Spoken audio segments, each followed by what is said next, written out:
Hi guys, welcome to my YouTube channel. So I did decide to hop on the YouTube train after being on Instagram for quite some time.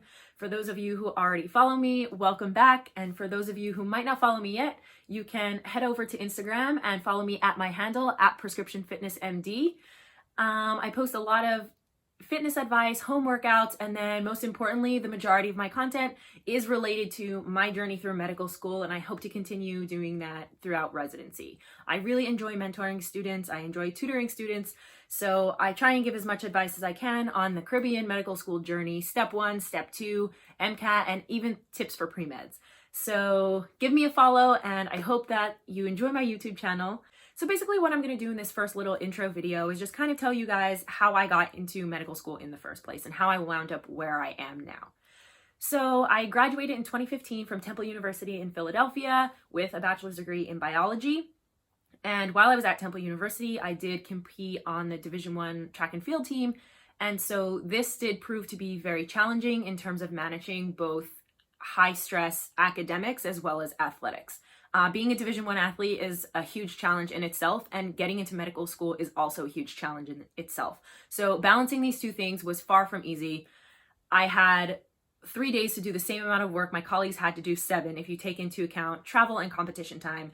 And then as a student athlete, you're also often faced with taking exams in uncomfortable testing environments. So sometimes you're on the road and you have a proctor watching you take your exam, but it doesn't necessarily mean that the hotel room or the conference room that you're taking your exam in is comfortable. It's different. It's not an exam hall.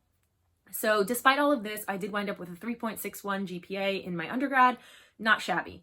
My issue was the MCAT. I took the MCAT, the old MCAT, which was scored on a 2-digit numerical scale, and I got a 19.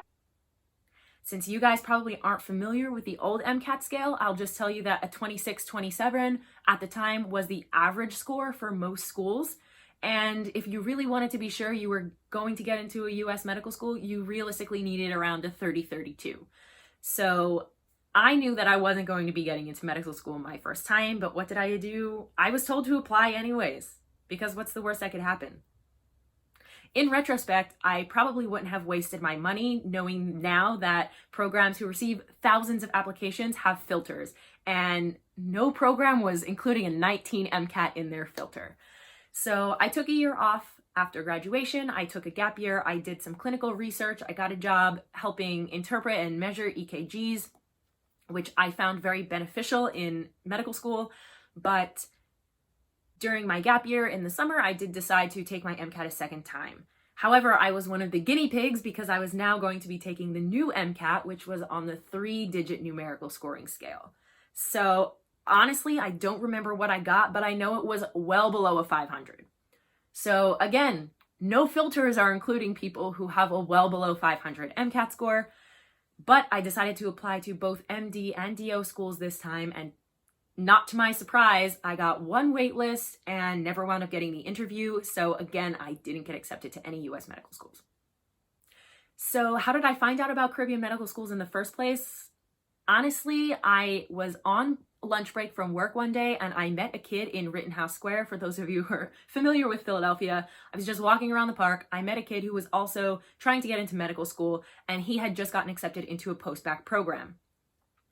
He was explaining that his thoughts were either he was going to complete his post-bac and hopefully get in, and if not, he planned to go the Caribbean route.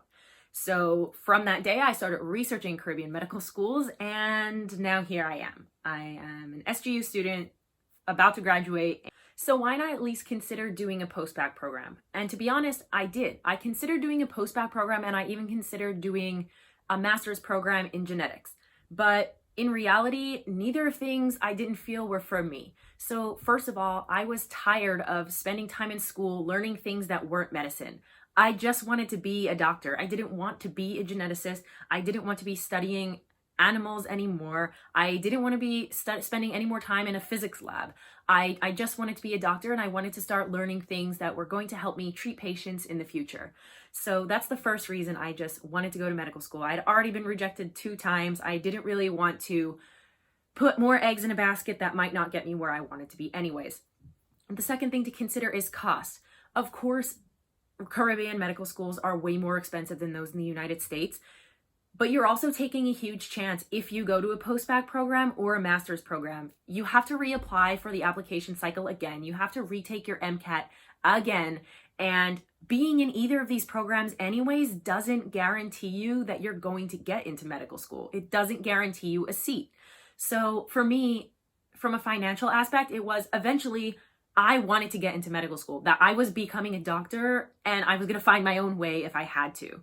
So I was going to be spending money on medical school tuition, which is already expensive no matter where it is.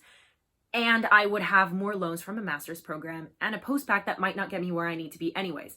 So I decided to look into the Caribbean. So I have never done a post-bac program. I never did a master's program.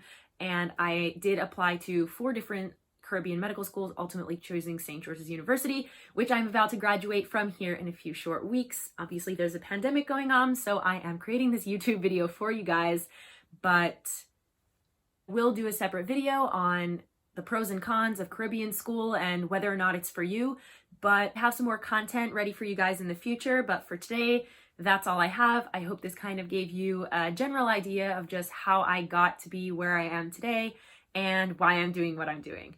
So again, like, subscribe. That's what you do on YouTube. Sorry, I'm still getting the hang of this. And don't forget to follow me on Instagram.